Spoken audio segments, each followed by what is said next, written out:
Lee Finnegan had never been more certain of anything in her life than the conviction that Luna Nozowa was a wounded soul in need of redemption rather than the villainess the world believed her to be. In the quiet hours before dawn, she sat at her mahogany desk in the Forrester archives, the glow of her desk lamp illuminating a neatly organized array of files, newspaper clippings, surveillance photos, leaked CCTV stills from the school shooting, character assessments by psychologists. Each fragment pointed toward one conclusion: Luna had been driven to the brink by Steffy Forrester's subtle cruelties, the whispered rumors and half-truths that had followed the young woman since her arrival in Los Angeles. Lee's maternal instinct, honed by decades of saving lives in the operating room and in the shadows of her own past, screamed that Luna was a victim, one whose final act of desperation had been seized by the media to paint her as a monster. She would not stand for it. She would hire a detective to uncover the truth. By mid-morning on a sultry Thursday, Lee sat across from Elias Moreno, a private investigator known for his discretion and for gathering the kind of evidence that could topple reputations. His office smelled of stale coffee and leather, and the walls were lined with case files that hinted at the sordid private lives of LA's elite. "Miss Finnegan," he began, adjusting his glasses, "you're asking me to prove that Steffy Forrester, socialite, businesswoman, beloved daughter of Eric Forrester, staged her own shooting to advance her public image? That she weaponized Luna's fury to appear sympathetic?" Lee inclined her head, her expression unreadable but her resolve absolute. "Yes," she replied quietly. "I want every scrap of proof. Witnesses who heard the whispered plan in her beach house, documents that show her communications with tabloid editors, any hint that she manipulated the press and public opinion to her advantage. Find the emails she sent to reporters promising an exclusive, the off-the-record comments to strangers that were secretly recorded, the token charitable donations she highlighted the day after the shooting to maximize sympathy. I want sterner evidence than hearsay. I want a case so airtight that when the truth emerges, Steffy's carefully curated world will collapse." Elias nodded, the wheels of his mind already turning.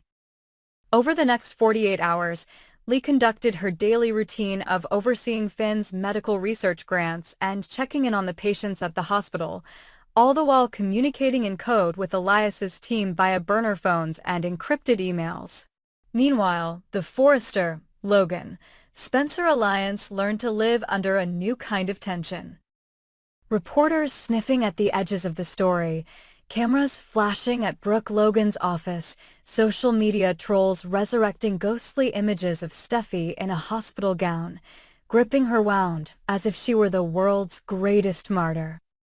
Steffy, graceful and composed, stepped before her adoring public and delivered a speech so moving that even hardened skeptics felt their eyes moisten, while Hope Logan stood by her side, tears gleaming like the finest couture, as Carter Walton vowed to support the woman he loved no matter what.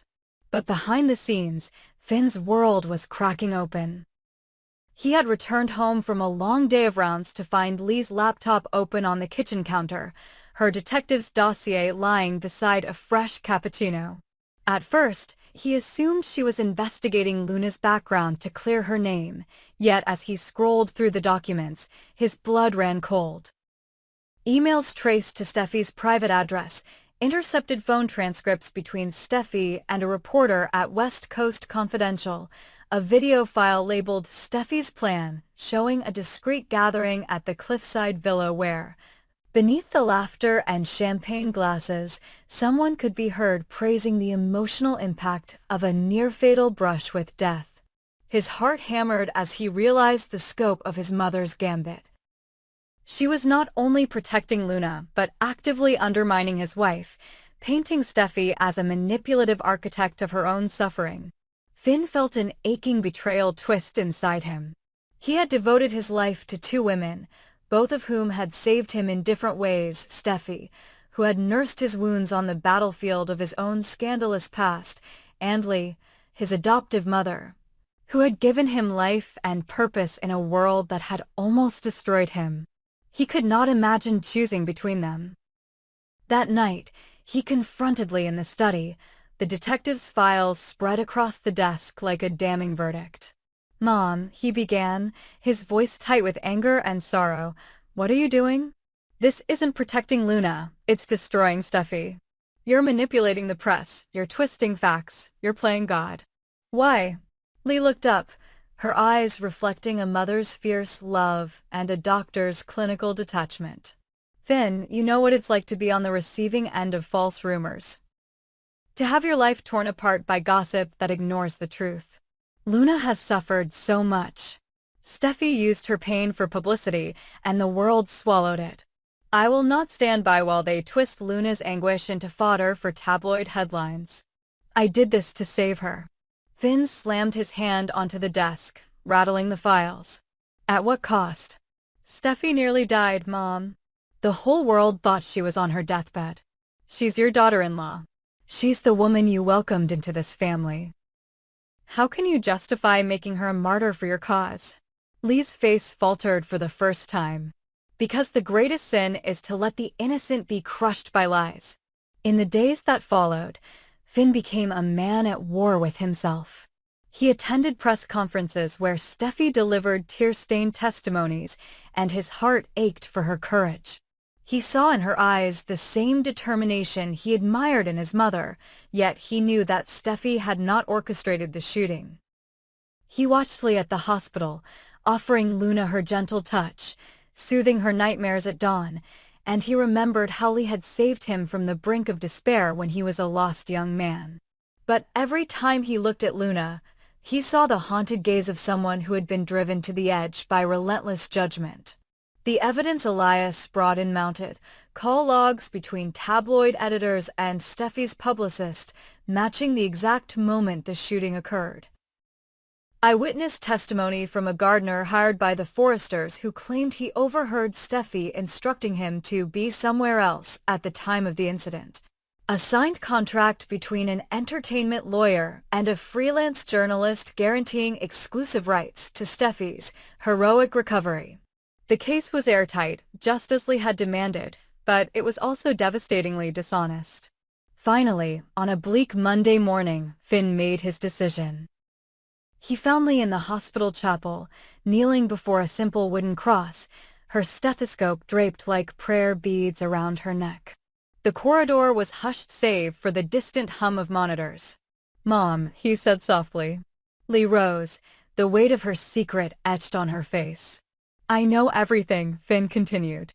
"I know about the detective, the false testimony, the press manipulations. You framed Steffy." Lee's eyes filled with tears she refused to shed openly. "I did it for Luna," she whispered, her voice breaking. Finn closed the distance between them and took her hands in his. "I understand why you love her, and I love Luna too, but this isn't protection. This is betrayal." Lee's tears spilled over then, streaking down her cheeks. "What am I to do? If Luna is left to the mercy of the press, she will never heal." Finn's expression hardened with resolve. "Then we let the truth set her free. We release the evidence about Steffy, but we pair it with the truth about Luna's torment and who exploited it. We stop the lies by telling the whole story. And I choose Steffy. I choose the woman who chose me every day of my life and who has never lied to me." Lee looked at him, a mixture of heartbreak and pride in her eyes. "You're choosing your wife over your mother," she said. Finn nodded. "I'm choosing love over manipulation. I won't let any more lives be ruined for the sake of a narrative." With that, Lee collapsed into his arms, the fragile bond between them cracking yet not breaking entirely. The following hours were filled with phone calls and tearful conversations. Finn called Elias to pull the report and draft a retraction. He met with Steffy to confess his mother's deception. And he sat beside Luna to explain that her salvation lay not in concealment, but in truth. As the sun set over Los Angeles, casting long shadows across the hospital's glass facade, the forgeries and falsehoods were laid bare. Steffy, dignified and magnanimous, agreed to share her own story of vulnerability and sorrow, acknowledging that her pain had been real even if her PR campaign had been orchestrated. Luna, shaken but relieved, found solace in honesty, and Lee, humbled by the consequences of her actions, vowed to rebuild her relationships on a foundation of trust rather than control. Finn stood between the two women who shaped his life, his mother and his wife, and in that moment he understood that true protection comes not from secrets and schemes, but from the courage to face the world with open eyes and an honest heart. And so, in the turbulent world of the bold and the beautiful, where every lie is a weapon and every truth is salvation, a family learned that the greatest drama unfolds not on the stage of public opinion, but in the quiet choices that bind or break, the ties that matter most. In the hush that follows a storm of shattering secrets, Dr. John Finn Finnegan finds himself standing on a precipice, not of life and death, but of sanity and surrender, haunted by the echo of every life he could not save. In the sterile pre-dawn corridors of Los Angeles Memorial Hospital, once the very fortress of his skill and compassion, Finn moves like a restless spirit, his white coat unbuttoned, its fabric stained with phantom reminders of the tragedies he failed to prevent. The memory of Steffy's anguished scream, her body crumpling under the weight of that stray bullet, has carved into his mind an endless loop of guilt, a relentless torment that no scalpel can excise. With each passing night, he reaches for the bottle of opioids he has secreted in his top desk drawer, prescriptions meant for patients in excruciating pain, now hijacked by his own fragile will. At first, it is only a pill or two, a soft promise that the edges of his conscience can blur a little, that the images of shattered bones and shattered lives might drift away. But solace proves fleeting, and Finn soon finds himself chasing the chemical lull that will never last, the dosage creeping upward as his fears spiral beyond his control. It is Liam Spencer, a man still nursing an obsession with Steffy, whose heartache has never fully healed, who discovers Finn's secret in the least likely of places. Liam has begun to haunt the hospital's shadows, ostensibly out of concern for his wounded rival, but in truth, because he cannot bear the thought of Steffy's husband careening toward a breakdown that might drive her back into Liam's arms. One evening, as Finn staggers through the on-call lounge, a half-empty bottle clutched in his trembling hand, Liam materializes from behind a supply cart, his expression a blend of feigned concern and predatory calculation. "Finn," he says, voice silky, "you look like hell. You've been burning the candle at both ends, surgery rounds, research symposiums, trust me, I get it. But this," he nods to the opioid bottle, "this isn't you." Finn's eyes, heavy with shame, flicker with alarm. "Stay out of my business, Liam," he mutters, but the words catch in his throat. Liam moves closer, his presence a cold, determined force. "Come on, man, you don't have to do this alone. Let me help you." And when Finn refuses, Liam leans in and whispers, "Or maybe I could give you something even stronger." He slides a small vial across the table, its liquid swirling with a sinister promise, and Finn stiffens, recognizing the chemical he once read about in a toxicology report, a potent sedative, unapproved and illegal, capable of quieting even the most tortured mind. Liam's offer is laced with insinuation. If Steffy only saw the man Finn has become, weak, dependent, would she not regret her choice and seek the arms of the man who has always adored her? The thought ignites a spark of despair in Finn's spirit, a fear that the woman he loves, the woman who once vowed to stand by him through every storm, will turn away if she glimpses the depths of his self-destruction. In that moment of weakness, he takes the vial, empties it into his bag under the flickering fluorescent lights, and becomes both the architect and the victim of his own downfall. Week by week, the transformation is grotesque and heartbreaking. The once confident surgeon whose hands saved lives now scrambles on the cold tile floors for another fix, his pupils shadowed, his gait uncertain. His patients are transferred to other doctors when his tremors grow too pronounced to perform even the simplest sutures. Rumors swirl among the nursing staff. Dr. Finnegan's in trouble, they whisper, eyes averted. And amid the gossip, one steady presence remains, Dr. Grace Buckingham, whose privileged access to Finn's research files and hospital records allows her to detect the anomalies, the unexplained spikes in his medication orders, the missing vials, the unexplained alterations in his lab logs. Grace, whose loyalty to the hospital's integrity is matched only by her complex history with Finn and the Spencer, Forrester clan, begins to suspect that something far more insidious is at play than simple addiction.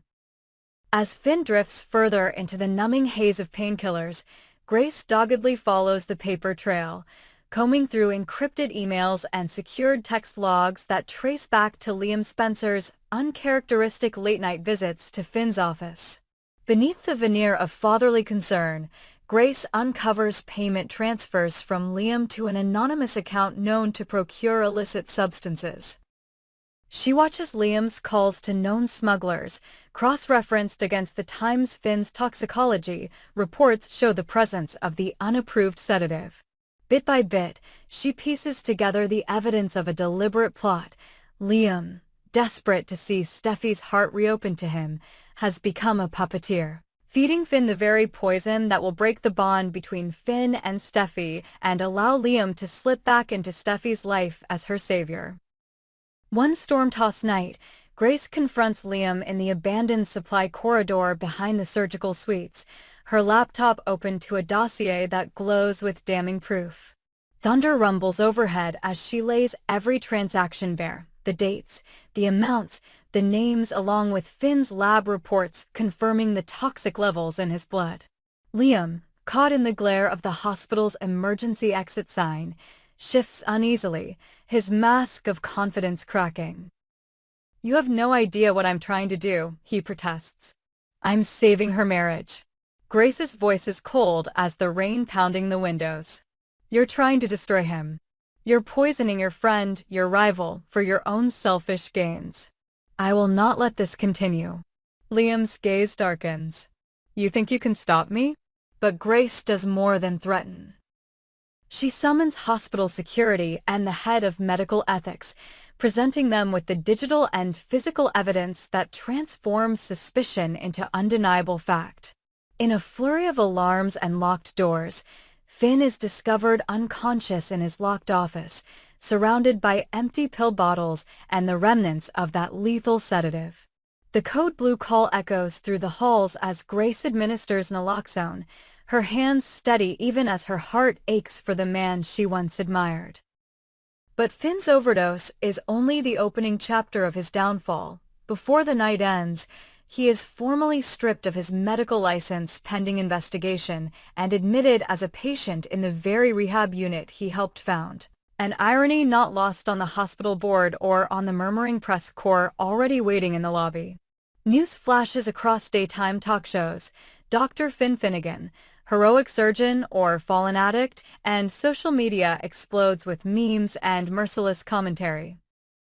In the sterile confines of the inpatient ward, Finn lies in a hospital gown that no longer confers authority, but vulnerability, the clean sheets a stark contrast to the chaos of his unraveling mind.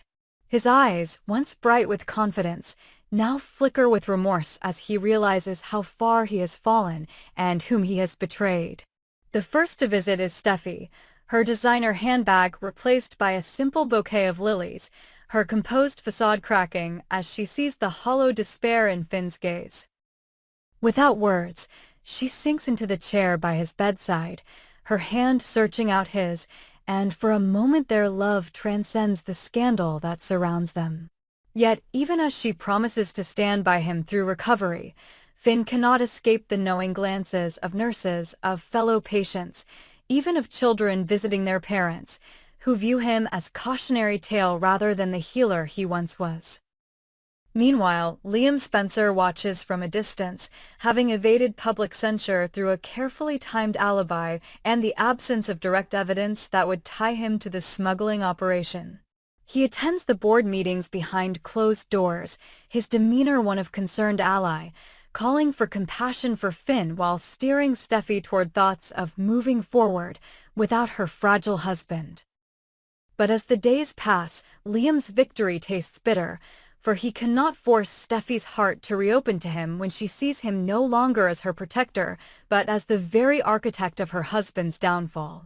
And so the hospital that was once Finn's domain becomes his crucible, a place where he must face his own vulnerabilities, where the very systems he helped build now guide him through withdrawal, therapy sessions, and the slow rebuilding of trust. Grace monitors his recovery with professional detachment, but in private moments, she offers a gentler kindness, acknowledging that Finn's heroism once saved countless lives, and that the man beneath the addict is still worthy of redemption. In stark treatment rooms, amid the hum of fluorescent lights and the antiseptic scent of disinfectant, Finn confronts his addiction, his betrayal, and the man who poisoned him. And in doing so, he begins to chart a path back to the surgeon he once was, though he knows he will never again wear his white coat with the same unshakable confidence.